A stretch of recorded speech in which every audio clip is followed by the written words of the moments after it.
Hey you guys, and welcome back to Dauntingly Diana. This is your host Diana. Well, welcome to those who have never been here before. I just kind of like talk about stuff on here. I like goth, I like crafting, I like spooky things. So if you like all those things, you might like it here too. So don't forget to subscribe. Just saying. Alrighty, and today I really struggled with today's video, guys. I wanted to do a crafty video, and so I started, I've been wanting to do this like little collage thing for Dauntingly Diana and just do like all the little things that I'm interested in and put them on a piece of paper with, the nice Dauntingly Diana going across the page. So I started doing that, and then I hated like everything that I did, so I just put that away. And yeah, and then I did some charms, and I was getting them ready to go, and I just was not feeling it, like, do you ever get that, like, you just don't feel things, you're just not like into it at all, and so what is the point in doing it if you're not loving it, yeah, so I just left those for now. I'm gonna come back to them. I'm sure eventually I will like be okay with it. I think I'm just off this week. I feel off about everything. But yeah, so it is what it is. So I decided I'm gonna do another, the part 2 of 10 things you didn't know you needed to know about moi. If you're interested, hopefully you are. I don't know, you're checking out my videos, so hopefully you want to know about me a little bit. And these are some weird ones, you guys. I kept the best ones for the last list, just saying, because these are actually like weird things about me. Okay, so you're gonna learn some secrets today, I'm just saying. Some people don't know things about me. Okay, so I guess we'll get to it. I also wanted to have a little chat later on, for anybody that wants to stick around for a vloggy type thing. It'll just be a few moments, hopefully.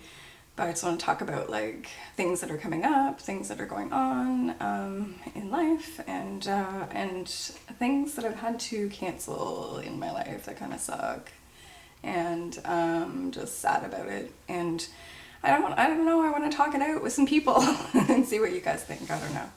Anyways, so yeah. Without further ado, let's talk about the weird things about Diana.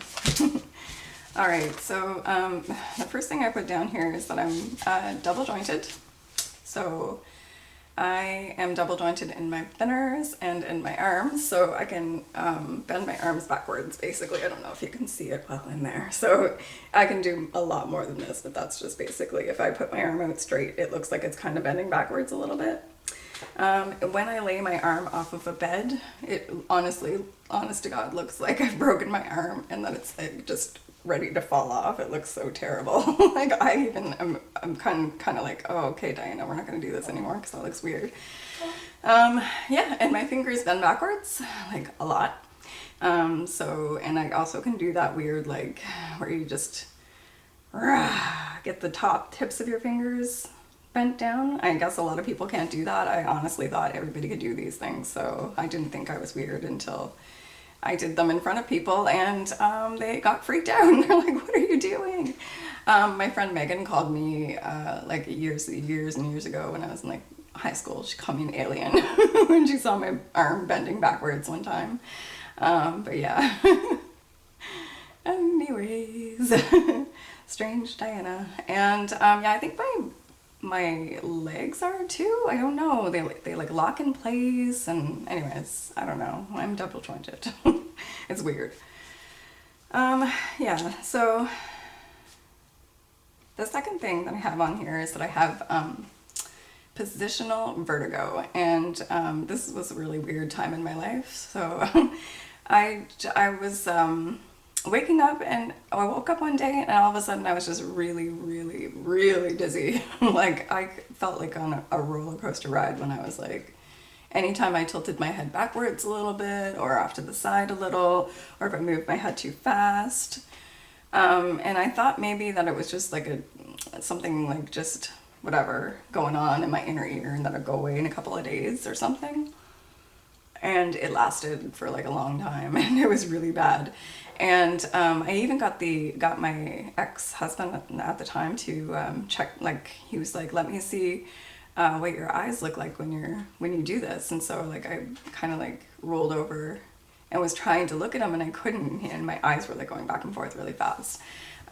He's like, he's like, something's going on, you need to go and get this checked out. And I'm like, yeah, I know. So I eventually made an appointment, and I ended up with Dr. Grant, who is amazing. He's like my favorite doctor. I wish I had him more, but he's not like, he just takes over for my doctor every once in a while. So yeah, I don't know how you get placed with somebody else. I wish I could. But anyway, so he had picked it out right away, positional vertigo, and he's like, yeah, so I'm gonna get you to lay on this bed, and I'm gonna get you to like tilt your head back and just about 45 degrees off the table or whatever. It was not the bed, the table. So I did that, and like immediately my eyes start going crazy, and he's like, oh my gosh, it's presenting so so perfectly in you. And I'm like, okay, well, what is this anyways? And he's like, so this is what's happening. And he explained it to me, that there's a little crystallized piece of something that's in your ear that just kind of like falls off the side. It ends up inside your like your ear canal. And the way they explain it to people, it's almost like a bowling ball going through like a field of tall grass. That's what it's like. It's touching all the little hair follicles in there, whatever the heck is in there. I think there's a name for it. I don't know. I'm not good at that stuff. Anyway, so he gave me this maneuver that you could do. It's called the Epley maneuver, and I looked it up, and I was like, okay, this is crazy, but it actually really works for me. Like, works really well. Now I have to do it every once in a while, because it's almost like that little piece just makes its way back wherever it goes away, it comes back again. So it must just be making its way back into the tube, into the canal. So so the maneuver that you do is basically like you're resetting this thing. So you're like, you lay down on the side of your bed and you tilt your head back, and then you turn on the side that it's affected. So for me, it's on this side, so I turn my head this way. And then you wait until you kind of like, you get really, really dizzy, like it's crazy. I've almost thrown up a couple times doing it. Really, it's not fun, but you need to do it in order to feel better. So that happens, and then you turn your head to the other side quickly, and then you're going to get really, really dizzy again because you're turning your head, that quick movement and stuff like that. That's what causes it to happen. And then after that, you sit up with your head still turned to the side, and then you like have to like slowly just stand up and straighten up your head and everything, and you have to just sort of stay standing or like upright, in an upright position for a long time in order for it to like make sure that it stays where it needs to stay. I don't know where it's going or why it works, but it works. So yeah, I kind of almost picture like, you know, one of those like old school little maze games where you have to tilt it certain ways just to get it to go into, you know what I mean? I feel like that's what you're doing with your head. Which is really weird, but it really does work. So if anyone has any mysterious vertigo, maybe it's this. Maybe this will help you at some point. I don't know. Who knows? But yeah, that's just a weird thing about me. So every once in a while, I get really, really, really dizzy, and then I have to do this thing to make it stop. Okay, so this one is really weird, guys, and I don't tell very many people this. Like, only a very, very, very, very, very few people in my life know this. So I don't know how to burp. Just gonna let that sink in for a second. I don't burp, and I don't know how to burp. So I don't know what's going on. I've just been like this my entire life. Like, I just don't, it's not just something I don't do. Every once in a while, like the littlest, tiniest one will sneak out, and I'm like, hey, this happened. We get really excited about it when it happens. We're like, oh my God, I just burped. But yeah, so I don't. And I actually looked it up not too long ago here, just to find out like what the heck was going on, because I have had a lot of stomach problems, and I'm sure it probably has something to do with this, right? So it actually can get quite, I don't know, strange pains and not pains, but like really uncomfortable feeling in my stomach at night usually, and it takes a long time for it to go away. Like sometimes it's all through while I'm trying to sleep and stuff, so it's a little rough. But over the years, you know, like I went to the doctor and stuff, I got all these things done and nobody found anything, so I'm like, well, I guess it's nothing then. I guess it is what it is. Like, just have to deal with it. And that's what I have been doing. But then I read this thing and I'm like, seriously, it sounds exactly like me. Like they can't burp. Sometimes they have to relieve it by like, you know, when you vomit and you get that first little bit of air that comes out, it's like, and this is really weird, guys, I'm sorry, but this is what I read. And I've done it before, so it's like really weird. So, yeah, it's almost like you're just so full of like gases in there, and it's not like, it just forces itself out, but it's in a like not a great way, not in a burpy way, like the way that everybody else does in this world. Like I can't just drink a pop, like chug a pop and then burp. I have no idea what that's like. And people try to explain it to me and I'm like, I don't get it. I don't understand what you're doing. They're like, just swallow the air. And I'm like, I'm trying, but I don't know what that is. And I'm not sure what that means. Like, I don't know how you guys are doing that. So, yeah, so that's another weird thing about me. Like, I think my body is like, maybe I am alien, guys. I don't know. Okay, so, what else do I have? So these ones we're going like kind of in a fear kind of way now. A lot of you know that I'm not scared of many things. I don't, many things like other people are scared of, like scary movies or like, what's other things? I'm like scary movies, doing the ghost hunting thing. Like I can go into a dark basement and do like hang out in somebody's dark basement and call out ghosts, and it doesn't bother me. Some other people would be like freaking out the whole time. Yeah, just nothing seems to bother me that much. And so, but I do have some real life things that really get to me. So heights is one of them. This is my number 5 or 4, sorry. I'm afraid of heights. I'm very much afraid of heights. Like I go a little bit stupid when I get near, even if I for some inkling have some idea that I could fall or something, or I don't know, I come up with these crazy scenarios in my brain. I don't know what it is. Like literally if I can see, you know, if I'm in one of those places where you have the window and you can like walk over it and you can see underneath you, like I can't do that. I'd be freaking out. I just would be freaking out. I'd be one of those people that you'd have to like drag off of it crying. Like that's exactly what I would be doing, I'm pretty sure. Yeah, I just get crazy. And I don't know, maybe in a past life I died in that way. I'm not sure. The thought of it is just terrifying for me. So yeah, and I get like that when other people get near heights, which is weird. Like that's just my certain kind of crazy. I need to add that little bit of craziness to it. If I think you're gonna fall off the side of the thing, I start to panic, and I'm not a good panicker. I get really panicky. Yeah, so yeah, scared of heights. But I tried to overcome my fear like quite a few times, and you know, I give myself credit for it because I made myself go and do these things because I knew I had to be in that industry. But when I was working at the refinery, I would go up the tank stairs and I had to tape the tanks, and these were small tanks compared to some of the other ones that they had to do, but it was still like scared the crap out of me because I'm not good with heights, and all you're doing is walking up this big flight of stairs and you end up at the top of that, but the littlest gust of wind, like anything happening, it just feels awful.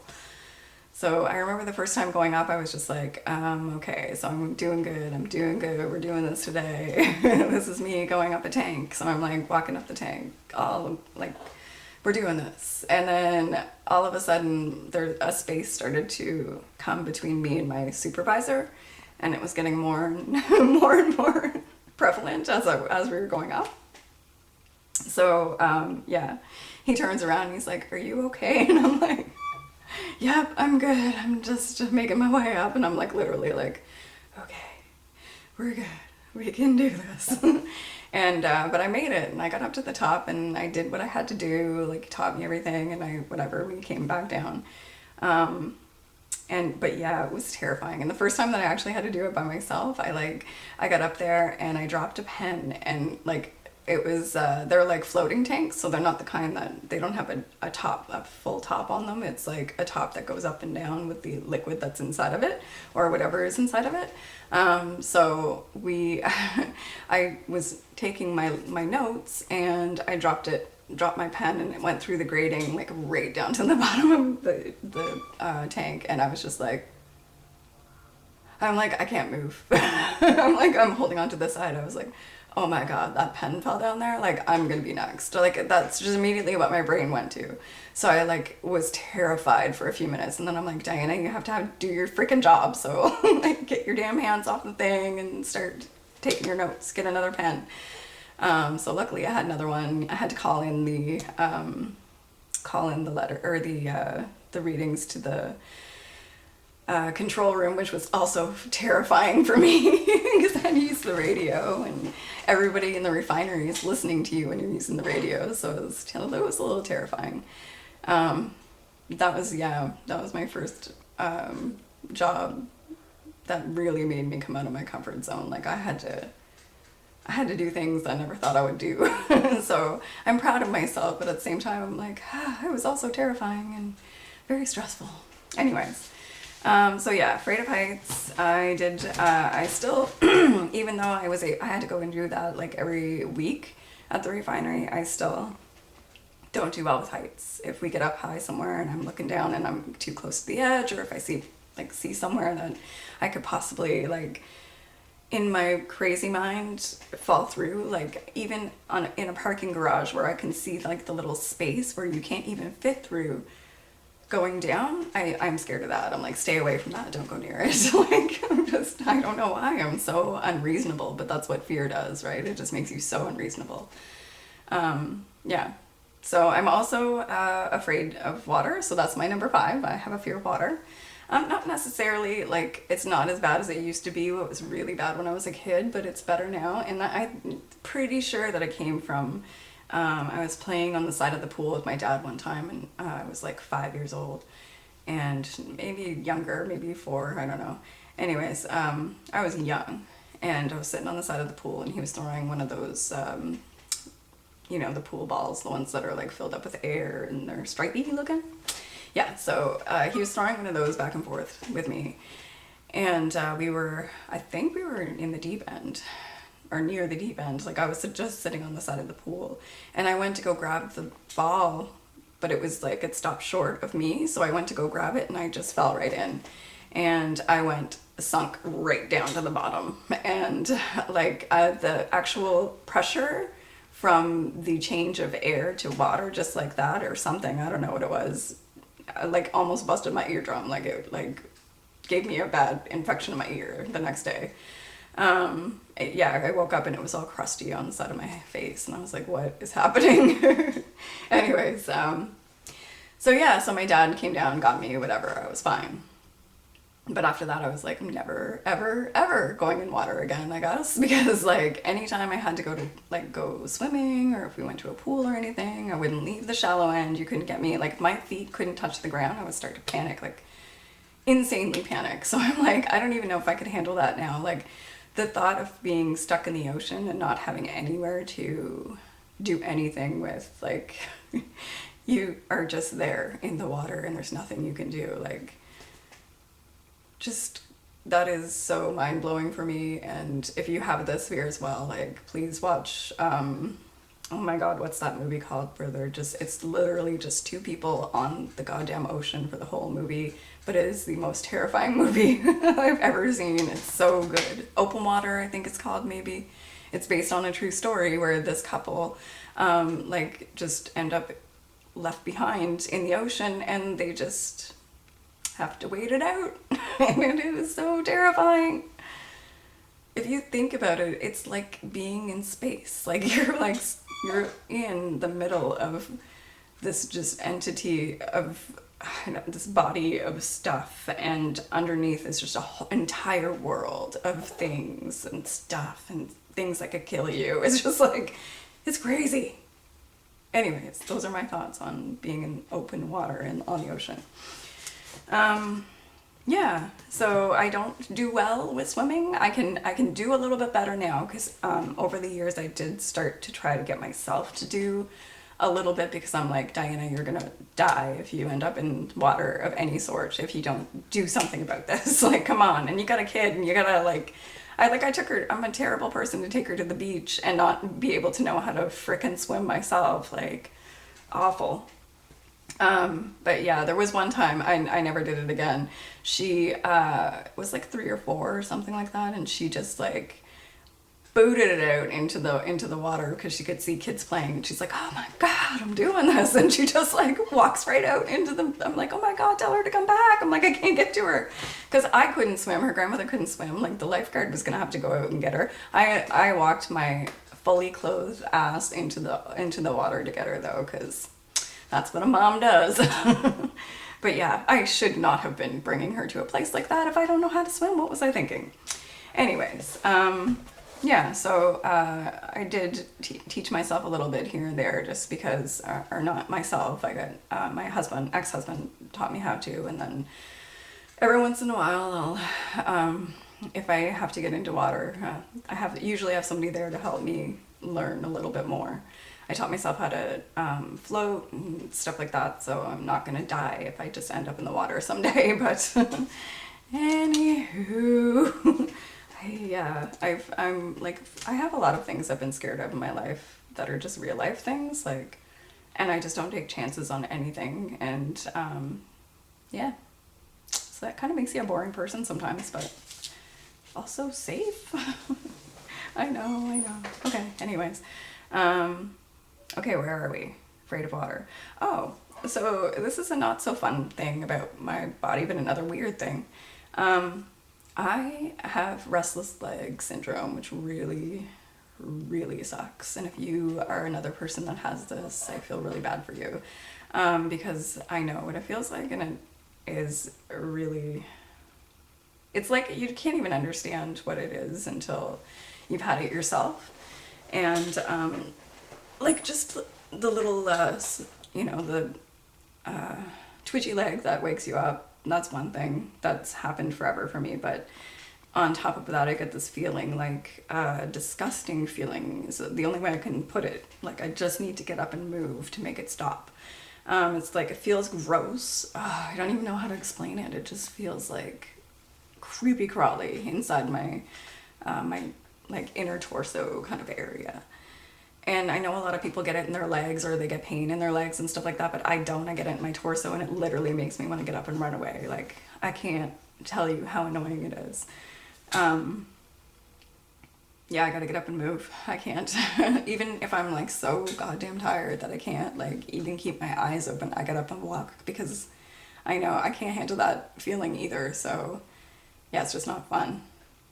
Kind of sucks. And yeah, so it keeps you awake a lot, and you never get a good sleep because you're constantly moving and trying to get comfortable, and rarely ever does anything ever just knock you right out, because you I don't know how many times I've gotten myself so messed up, like just from like taking certain things, and I don't know, anyways, and trying to like also help with alcohol and other things to like just knock me the F out, because that's what I needed. I just needed to be sleeping.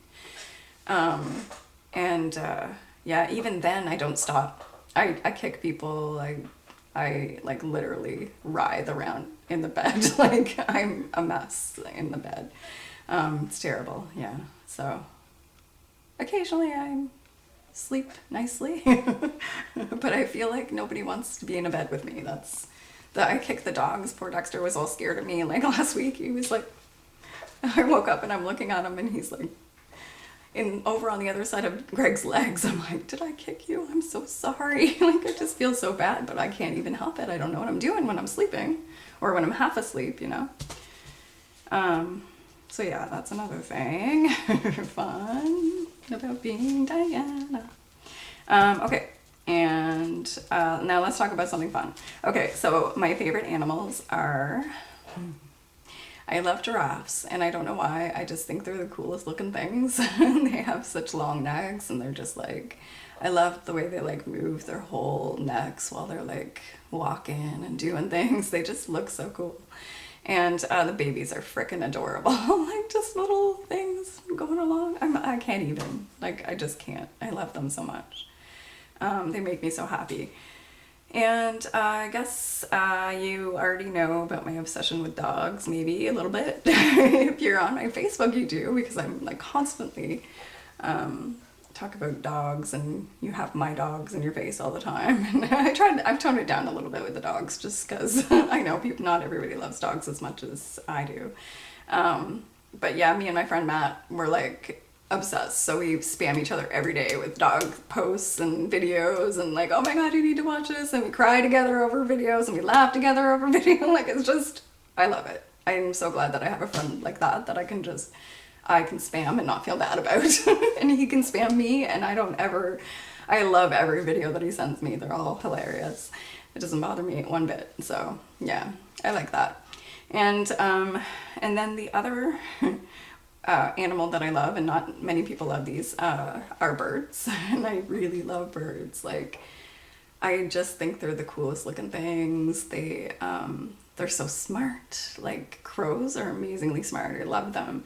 And the fact that they have funerals for their dead, and it's just so weird. Like, birds are just amazing. And then I had a budgie when I was a kid, and his name was Nicky, and he was my friend, and then he just flew out the door one day. And I was so sad. But Nicky was like he wanted to be touched and cuddled, and he was so loving and friendly, and yeah, he was just a really nice bird. Yeah, so then I tried to get Zoe a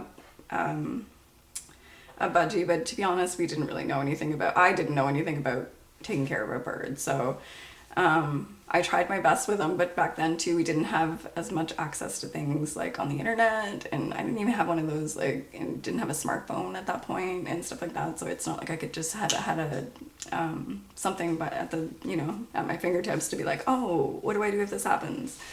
Or how do I do this?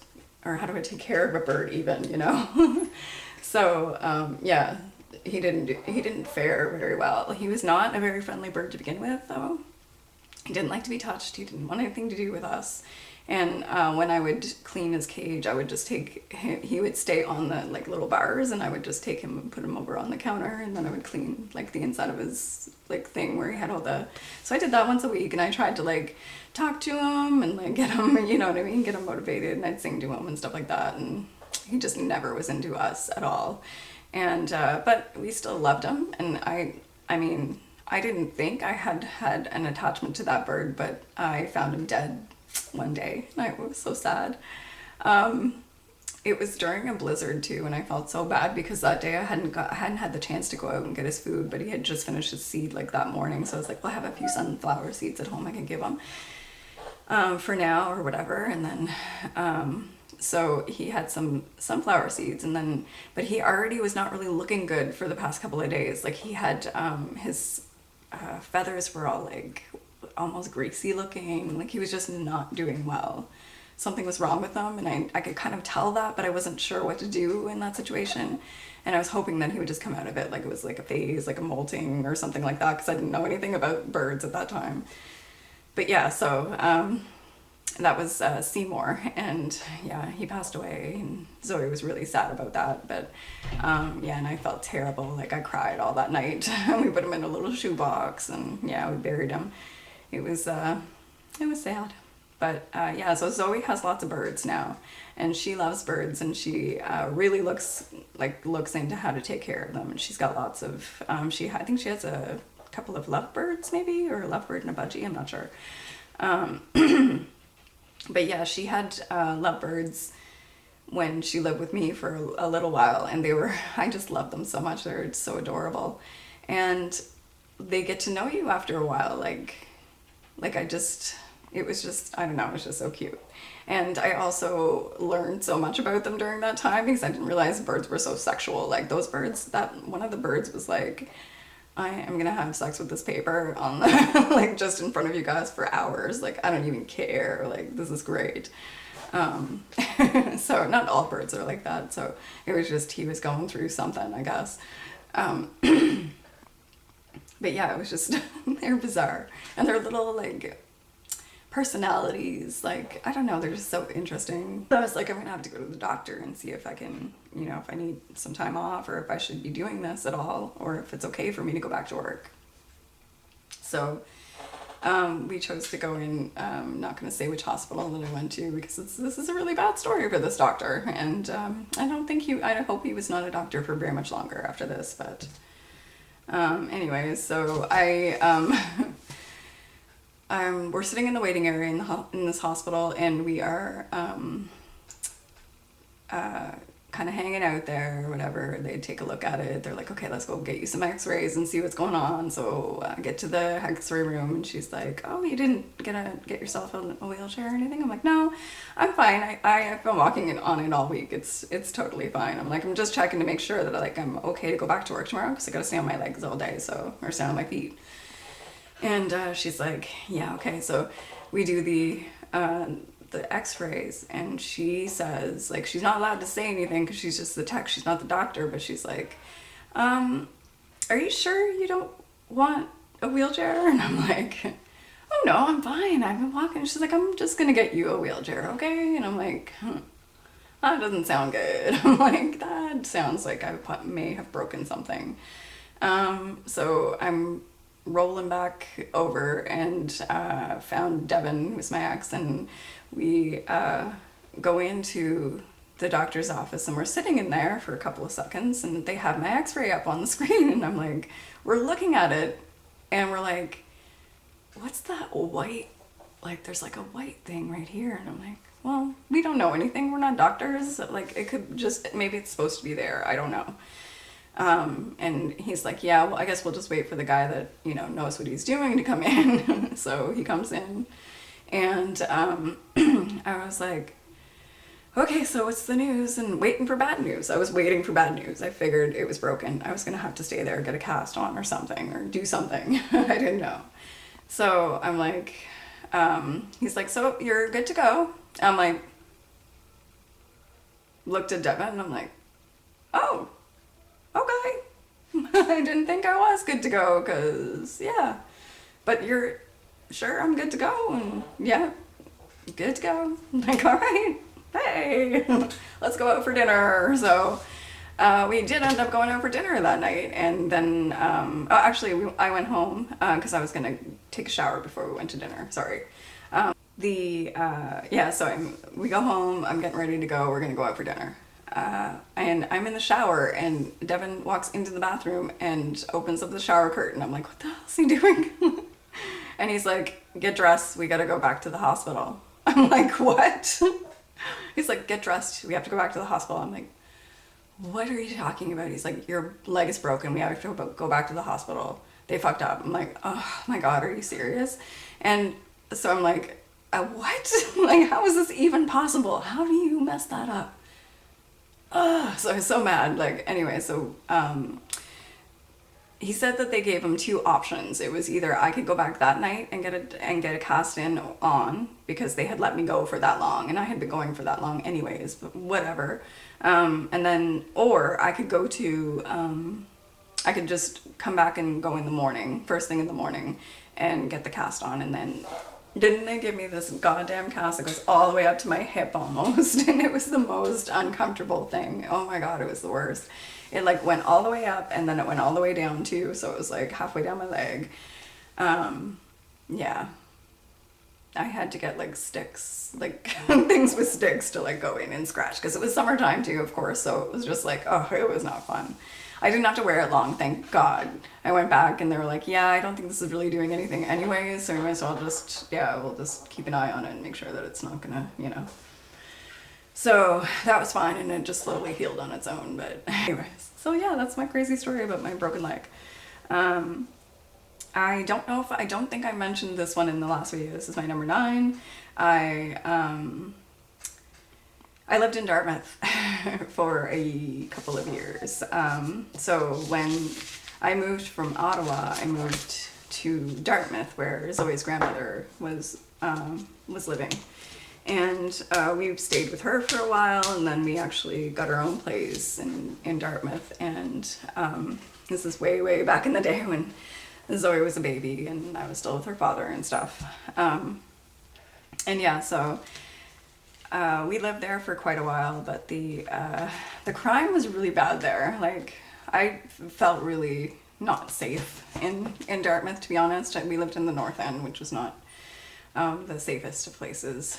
A lot of like gang activity and I don't know, just stuff like that, you know. There was a lot of like racial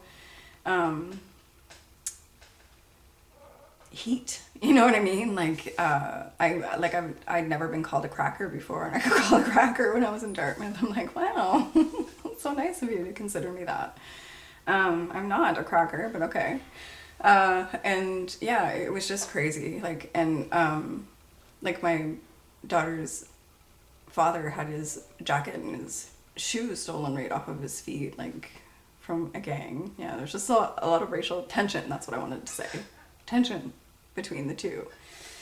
And yeah, it was really odd. I had no idea that was happening in Canada, you know, anywhere. But yeah, so hopefully it's not like that anymore. But I know it was like that when we lived there for a short period of time. It was only a couple of years. And then we moved here. And I'm glad that we did. I mean, it was under stupid circumstances, and I, right after I moved here, pretty much broke up with Zoe's father, so it was like, why did I move here for you? But anyways, I'm glad that we did, because this was a much safer place to raise Zoe, and it was safe. Now it's like going down the hill with everybody else, but yeah, it used to be really safe. And I didn't feel uncomfortable walking outside at night and stuff like that. So, and I didn't feel like people were gonna like steal things from me right out of my kitchen, which happened when I was there, because I allowed them to come in to use my washroom. Yeah, which was really annoying. And yeah, so. Yeah, I lived there. It's beautiful in Dartmouth. It is so gorgeous there, and I really wish that we could have stayed because of that, and that we didn't have to leave because of the other like terrible things that we were seeing. But yeah. And the last thing, and you may already know this about me, but I am obsessed with true crime. If I'm not watching something about the supernatural or something about like UFOs or something, you know, something paranormal, I'm usually watching something true crime. And like it takes up a lot of time my day. Like I need to go through all my different true crime YouTubers and get up to par on all my stories. And sometimes they do the same stories, and I'm just like, well, I need to see how this person did it. Like I just need to know. Maybe they have a little bit of extra little oomph that they added in there that I didn't know about, you know? So I know of a lot of crimes and stuff like that, and I know of like, I'm like up to verse on a lot of the cases that are out these days. But yeah, so, and a lot of the old ones too, like we, sometimes like Greg and I will be like, cause he now, because of me, picks up on those, on these cases. And he's like, oh yeah, we heard about this one on the blah, blah, blah. And I'm like, yeah, we did. I'm like, this poor guy, he's like being pulled into the dark side by me. But anyways, I can't help it. I'm like a black hole. I just pull everybody into the darkness. But yeah, so that was my last thing.